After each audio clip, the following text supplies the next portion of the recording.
Hello, everyone. If you like what I'm doing here, please consider subscribing, liking, and commenting. It would really help the channel out quite a bit. Thank you very much.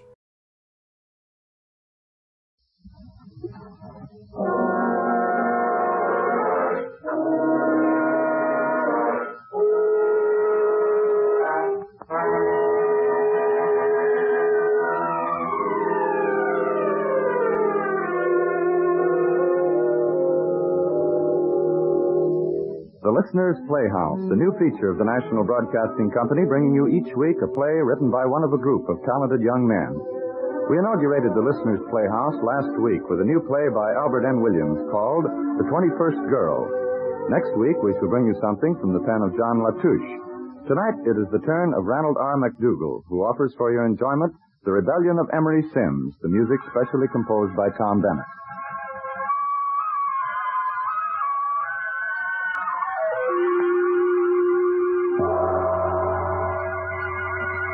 The author, Ranald R. McDougall.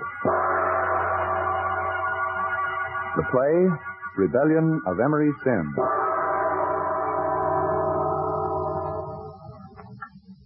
In this play, the friends and business associates of the hero, Emory Sims, become, in his dreams, personifications of animals.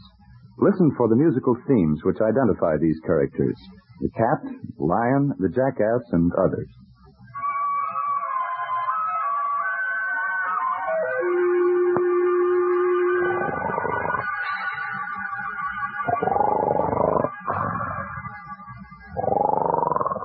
Listen, you. I don't like guys that muscle in on my territory, see? Besides, I wouldn't like you even if you didn't muscle in on my territory. You're a rat, Spigoni, and I'm gonna rub you out. Oh, no. No, have a heart, Sims. Give me another chance. I didn't know this was your territory. I swear I didn't know. Look, I'll do anything you say. Only just give me another chance. Please, give me another chance. Ah, you rat yellow, that's what you are. You're better off dead. Oh, but look, why should you rub me out? Why? Look, just give me one good reason. I don't give reasons.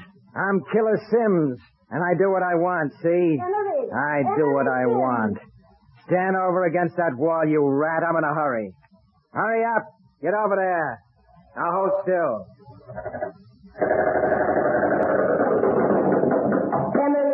Emory Sims.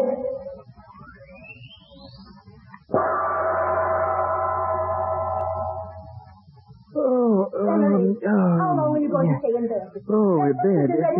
Yes, have to get up now. I wonder what I did with my trousers. I knew I hung them over this chair here.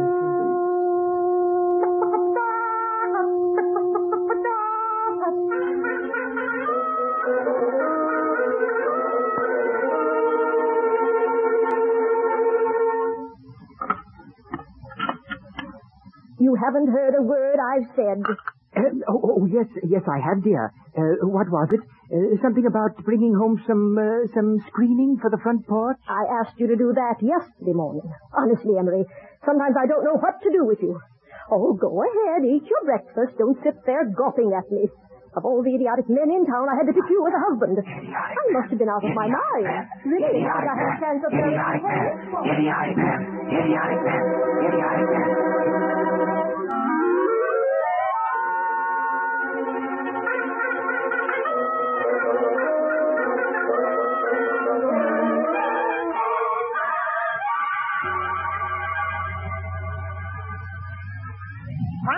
That drives me mad.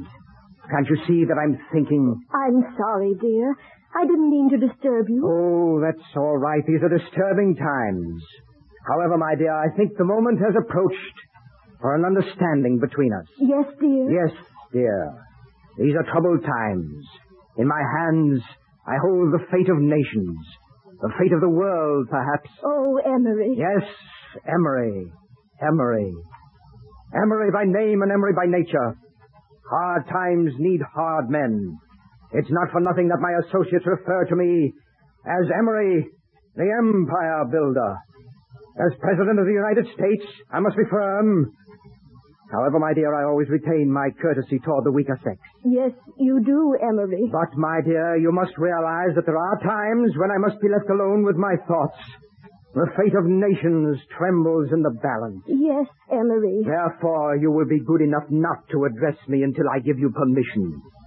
Especially may I warn you not to speak to me in the morning until I've had my coffee. Yes, Emory. I hope you're not angry with me. Oh, come, woman. There's no need to be so humble. But I'd hate to feel that I'd caused you any trouble. Trouble, my dear, never. Never. You mean all the world to me, all the world. Yes. But don't forget what I told you. No, Emory. Never, Emory. Never,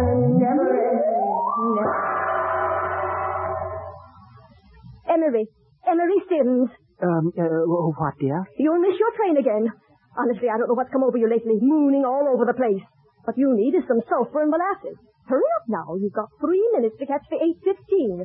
Lord knows what Mr. Smollett will say if you're late.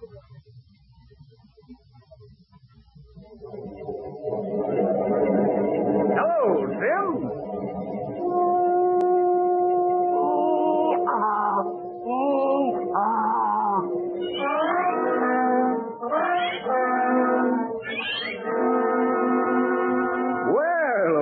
You just managed to make it this morning, didn't you? Good morning. I'm glad Nice day, isn't it? Yes, it certainly is. Have you seen the paper this morning? Mighty serious situation over on the other side. What do you think? Well, it all depends. You're right. Absolutely right. It all depends. That's exactly what my wife said to me this morning. Do you know what's the cause of all our world troubles? Do you? Well, yes, and then again, no. Money. There's too much money floating around. That's the trouble. Well... Absolutely. And that's a good point. Still and all, when you've investigated the entire situation as thoroughly as I have, you'll come to the same conclusion as I did. After all, as a writer, I'm pretty well qualified to know. But... Yes, I know all that. But look at the facts. Now, I was talking to my barber the other day. Get my hair trimmed every week. Pays to keep neat, you know. Of course, you don't have to worry so much not having so much hair, huh? Good, pretty good, huh? Well, I was saying to my barber the other day, Joe, I said, there's only one way to look at the entire situation. Absolutely.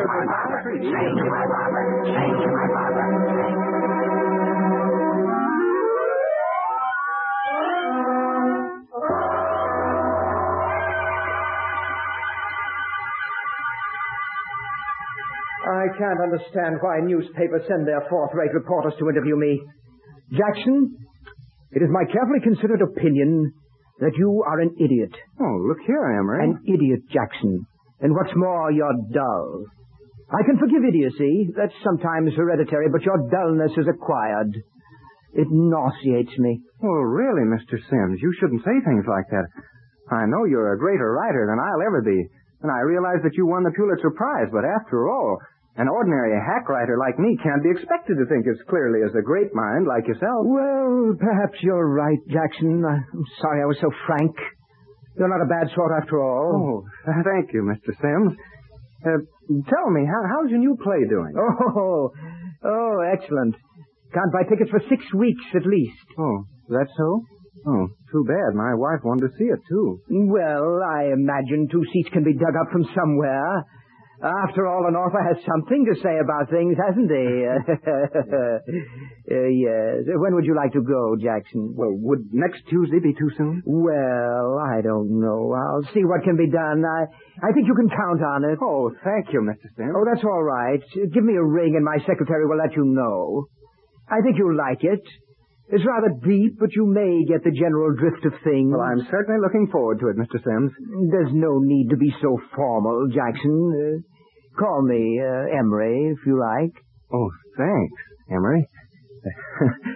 You know, I was telling my wife only this morning that Emory Sims was still the same. Becoming famous certainly didn't change you, Emory. Oh, I don't know. I guess you get used to it, Jackson. Oh, by the way, I can give you a tip on the market. If you've got any ready cash, buy Super Screen. Oh. I just signed a contract with them for 12 pictures. Their stock will go up the minute the news leaks out. Get in on the ground floor, my boy. Well, I certainly will, and thanks a lot. Oh, don't mention it. Tell me, what's your opinion of this European situation? Of course, I hear a lot of rumors, but I'd like to have an opinion from an expert. Well, Jackson, I sometimes wonder why intelligent people take the trouble of continuing to live. Where are we going? Whither are we drifting? The answer floats back from the nebulous beyond, nowhere but to chaos. Chaos, Jackson, chaos. I guess you're right. I'm always right, Jackson, always. It's my fate, I guess. You don't know how lonely I am. My mind is so far above the throng that I sit in solitude upon Olympian heights, with my heart overflowing with pity for the world. Oh, it must be awful to be so alone. Oh, it is, Jackson, it is. My soul dissolves in tears, but what can I do?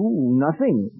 I write a few paltry Pulitzer Prize plays, but I'm alone amongst the glory. My soul weeps for humanity. It's torture, Jackson, not a torture. I wish I might be comfortably wrapped in the soul of a truck driver with nothing to worry about except a place to sleep, some food, and a woman. Instead, I'm alone and cloaked in pity. I weep. I weep. Oh, it's a shame. It's a great pity. It's horrible. It's too bad. I said it's too bad, Sims. What? I said it's too bad about the situation. Don't you think so, Sims? Well, yes, and then again, no. Well, that's sound. Yes, that's sound. Well, here we are again. Now, let's see. Your office is on the, It's on Rockefeller Center. Oh, yes, yeah. Well, I go the other way. I'll see you in the trenches, Sims. Don't take any wooden bayonet.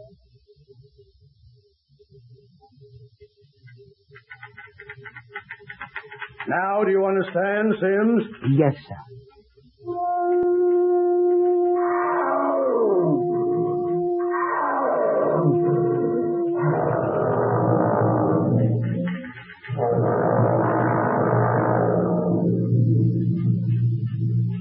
I was saying the secret of success is perseverance, Emory. Yes, Mr. Smollett. How long have you been here now? 12 years, Mr. Smollett. And it's high time you learned how to take orders and carry them out. I pay you to do a certain amount of work around here. I have no intention of doing it for you. Next time there's something to be done, do it. Do it, Emory. That's what you're here for. Yes, sir. Now, what about this order from Jamestown? Oh, I've already taken care of that, sir. Oh, you've already taken care of that, have you? Yes, sir. I've arranged everything. Oh, you've arranged everything, have you? Well, yes, sir. I thought... Emory. Sir? Would you mind telling me who is the head of this concern? Why, you are, sir. Really? Well, I'm relieved. For a moment there, I thought possibly you had become president. Since when, may I ask, are you in the habit of deciding how to conduct the affairs of this firm? Who gave you the authority to arrange everything? Who told you to take care of the Jamestown order? But, Mr. Smollett, you just said that I should relieve you of authority in certain matters. Yes, so I did. Yes, sir. And after all, as you say, sir, it's my duty to think for myself. Yes, it is, isn't it? Yes, sir. It's high time I learned to take orders and carry them out. I've got to think for myself. Yeah, of course, Emory. And I suppose that means that you've got to go into my office and sit in my chair and sign my papers with my pen and tell me what to do. Good heavens, man, I'm surprised I don't find you reading my paper when I get home at night. Oh, no, sir. I'd never read your paper without permission. Emory, you are a subversive activity. Me, sir? Don't play innocent with me, and don't think I haven't noticed your vile attempts to sneak into my position. You're a ruthless, scheming little shark, and I know only too well what would happen if I gave you the opportunity of undermining me. Scheming little shark, scheming little shark, scheming little shark, scheming little shark, scheming little shark, scheming little shark, scheming little shark.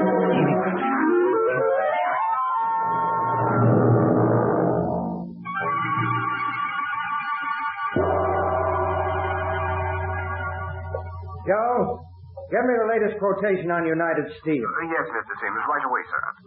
Well, gentlemen, I brought you here to my office for the purpose of telling you what to do.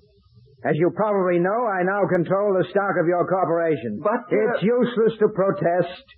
You all know my reputation on the street. I don't do things for the pleasure of doing them. I want and I get results. But, Sit down. Now, gentlemen, I have only one thing to say. I want action. If I don't get it, I'll break every one of you. I'll smash you all. Now, I'll give you just 1 minute to decide. Mr. Sims. Yes, Joe? United States steel is 137 3/4 heavy. Heavy selling, eh? Well, buy everything you can get your hands on. Buy. I want action. Yes, Mr. Sims. Well, gentlemen, have you decided? Yes, we have, Mr. Sims. You win. That's good. You can all go now. I've got another board of directors coming in exactly 30 seconds from now. Goodbye. Yes, sir. Good day, Mr. Sims. Good day. And thank you, sir. Thank you. Joe, how are industrials doing? Going up, sir. Well, then sell. Smash them down 10 points and get out from under. Hello? Thought I told you not to disturb me, Miss Kennedy. Oh, he is, eh? Well, put him on. I know how to deal with him. Hello, Morgan. Now, look here. This is Wolf Sims you're speaking to. Well, don't give me any orders. I don't like them. All right, you needn't be so humble. Now, listen to me, Morgan. Here's what you're going to do. You're going to sell your United Steel stock immediately. I said sell. If you don't, I'll break you. I'll wipe you off the exchange. Those are orders, Morgan. All right, you better. And do it quickly. Bye. Mr. Sims. Yes, Joe? The President would like to have you drop down to the White House over the weekend, sir. Can't do it, Joe. Tell him I'm too busy. Tell him to come up here. Oh, yes, sir. Oh, by the way, sir, I don't know whether I should trouble you about it, sir, but there's a man named Smollett outside. Said you'd remember him, sir. Smollett? Oh, yes, I remember. Tell him to go away. But he says it's very important, sir. He looks desperate, sir. Oh, well, send him in. Give me a buzz after 3 minutes. Yes, sir. And Joe. Sir? Tell that board of directors from the Radio Company of America I'll be with them in a few minutes. But they've been waiting 20 minutes. They'll wait 20 more minutes if I think it's necessary. Do what I tell you. Mr. Sims, Oh, come in, Smollett. thank you for seeing me, Mr. Sims. Oh, that's all right. What's on your mind? Well, sir, I thought since we were old friends... I never bring friendship into business, Smollett. What do you want? Be brief. Mr. Sims, I'm desperate. My company, your old firm, is facing ruin. My back is against the wall. That's very interesting. I'll make a memo to sell all my stock in your firm. Oh, sell me out, huh? Well, I came here all prepared for this. I know what kind of a man you are, Wolf Sims, and I swore I'd take you with me. Now stay where you are. Don't press that buzzer. Put down that gun. You might hurt yourself. Don't come near me. I'll shoot. You haven't even got the courage to shoot yourself, let alone a man like me. Here, give me that gun. Nasty little toy, that. Now, sit down. Oh, I don't know what to do. I don't. I'll tell you what to do, Smollett. You'll go back with your company. As a bookkeeper. I'll finance the company on my own terms, of course. But at least you won't lose everything. Oh, you're kind, Sims. I'll be grateful. Eternally grateful. I don't know how to thank you. I don't know how to thank you for your close attention, Emory. What? You haven't heard a word I've been saying, Sims. Oh, yes, sir. Yes, I have. Oh, bah, you're hopeless. I don't know why I continue to put up with your eternal daydreaming. Now get back to your work and try to use your head occasionally. Yes, sir. I'm sorry, sir, if I appear to... Never mind the apologies. Get back to your office. Yes, sir. Is that all, sir? I'll send Miss Johnson in to help you on that Smathers order. Now get out. Yes, sir. Oh, Mr. Sims.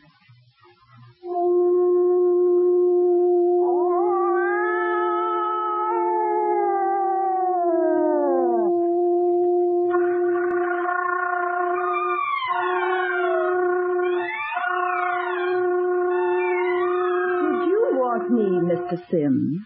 Yes, I did, Miss Johnson. Sit down, please. Oh, yes, of course. A pleasure. Yes, quite so. I mean, yes. Well, Miss Johnson, Mr. Smollett said something about us cooperating. That is, working together on the Smathers order. Oh, well, it's always a pleasure working with you, Mr. Sims. Is it? Yes, you're so, educational. Well, really, Miss Johnson... Well, what I mean to say is that a girl can learn things from you. About business, I mean. Oh, yes. Well, now, let me see. I believe the Smathers Company ordered... Perhaps if I looked over your shoulder, we could get things done more easily, Mr. Sims. There, now, this is much better, don't you think so? I guess so. I guess so. Yes, that's what I thought you meant, Mr. Sims. Now, about this order, I think... Yes, pardon me, but you're using the wrong end of the pencil, Mr. Sims. Perhaps if I wrote down the figures while you carried them out. Pardon me, Mr. Sims. Pardon me, Mr. Sims. Pardon me, Mr. Sims.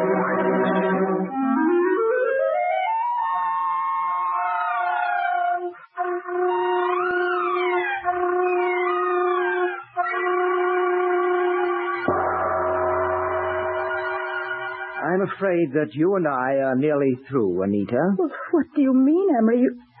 You don't mean that... Yes, I'm afraid I do. Emory? Oh, please, tears disgust me to the soul. Let's not drown our love in mascara-colored tears, Anita. But once you told me that you loved me madly and that I was the only woman in your life... Yes, well, you were at the time. The times change, my dear. Oh, good heavens, woman, must you eternally bleat out my name as though I were on the next street? I don't know what to say. I prefer that you don't say anything.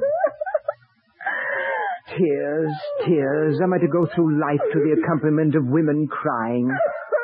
Oh, my dear, do make an effort to control yourself. Your makeup is rapidly slipping away. You're a cad and a bounder. Yes, I'm afraid so, my dear, but frankly, I enjoy it. You're a heartless wretch, a bounder, and a cad. Your vocabulary of uncomplimentary adjectives is singularly limited, Anita. At any rate, you seem to have exhausted the subject, so I'll bid you a fond but firm adieu. Emory Sims. Emory Sims.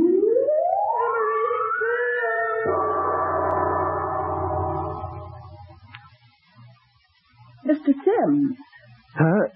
What? I am not accustomed to having gentlemen doze off while I talk to them, Mr. Sims. Oh, dear, did I? Yes, you did. Now, I won't burden you with my presence any further, Mr. Sims. Well? Well, all right. I guess it's pretty nearly 5 o'clock anyhow. Yes, it is. You'd better run home to your wife. She'll be wondering about you if you're more than 5 minutes late. Good night, Mr. Sims. What? Oh, yes. Good night, Miss Johnson. Now let me see. There was something I was supposed to do at 5. Now, what was it? Something for the house? No. Oh. You see, 3 o'clock, new typewriter ribbon. 4 o'clock, phone Mrs. Stewart. 4:30, speak to Mr. Smollett about the Sandlers. 5 o'clock. Oh, drive home with Ben, of course.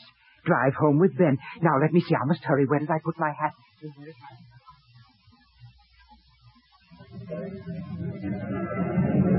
Here I am, Sim. Here I am over at the curb.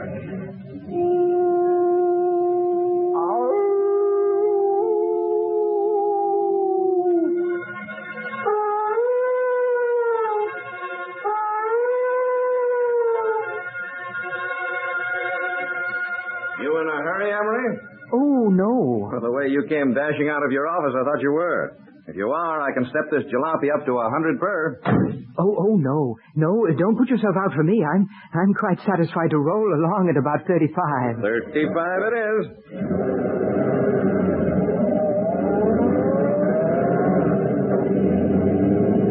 Well, how have you been, Emory? You haven't changed much since college. A little older. How about you, Ben? Oh, I've been knocking around since I saw you last. Just got back from South America. Fought in a revolution down there. A real revolution? Well, it was real enough while it lasted. I got plastered one night and woke up the next morning on a banana boat bound for Port Belgrado. Well, when I got there, I found out I was part of a shipment of rifles for the revolutionaries. I had nothing better to do at the moment, so I stuck around and pitched in. They made me lieutenant the first week, and after a few of the higher officers got knocked off, I became a general. Nothing better to do. Nothing better to do.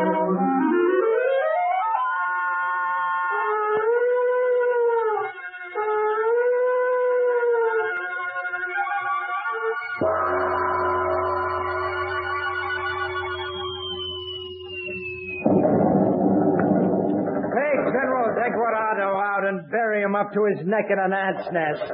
And while you're at it, pour some honey on him. Si, senor. Mi general. Rurales, they come. Thousands of them. Bring out the machine guns. I'll take care of this myself, Pedro. Si, senor. Yo vengo, compadres. Hasta luesta. Hasta puesto. Give me that machine gun, Pedro. Here they come. Stand back, my men. I, El Lobo the Wolf, will take care of this myself, personally. Bueno. Bring the survivors to my headquarters. General, we have captured the enemy number one. Shall we put these spots on him, huh? See. Take him out and shoot him. No, wait. It's me, Emory, your old friend. Ben? Yes. Well, this makes it rather difficult. I must dispose of you, Ben. You realize that? But we're friends. War is war, and this hurts me more than it will you, Ben. Andale, amigo. Rub him out. Si, senor. No! Emory, no!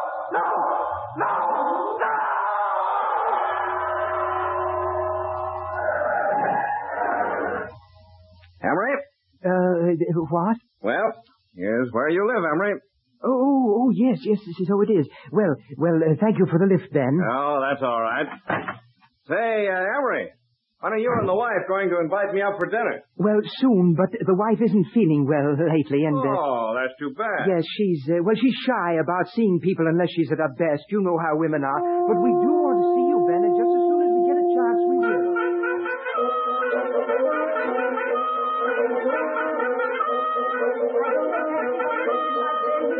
You know perfectly well how anxious I've been to meet him, and what a social advantage it would be to have such a distinguished adventurer in my home. If you weren't such a... Don't say it, Mary. What? I've had enough. Now, you listen to me for a change.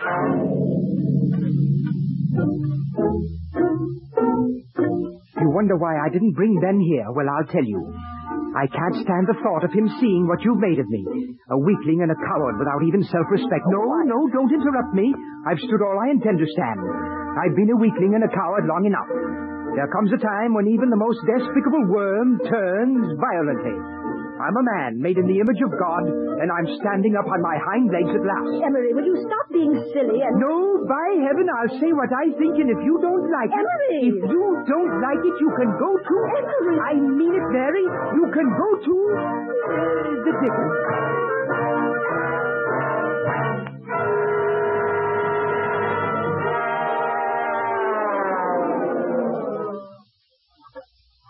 And that, ladies and gentlemen, was The Rebellion of Emory Sims.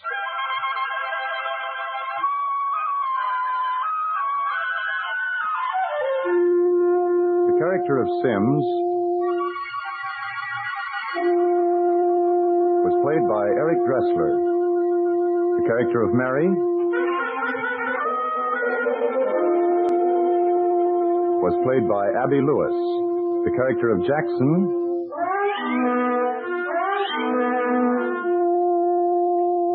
was played by Winston O'Keefe.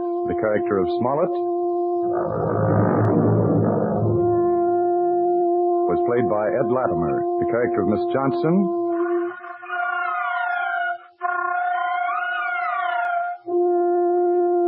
was played by Barbara Lee. And the character of Ben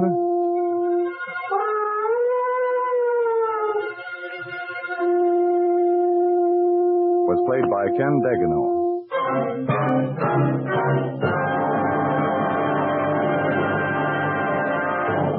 The Listener's Playhouse, which comes to you every Saturday evening at this same time, will bring you next week by John Latouche a new play called No Program Tonight.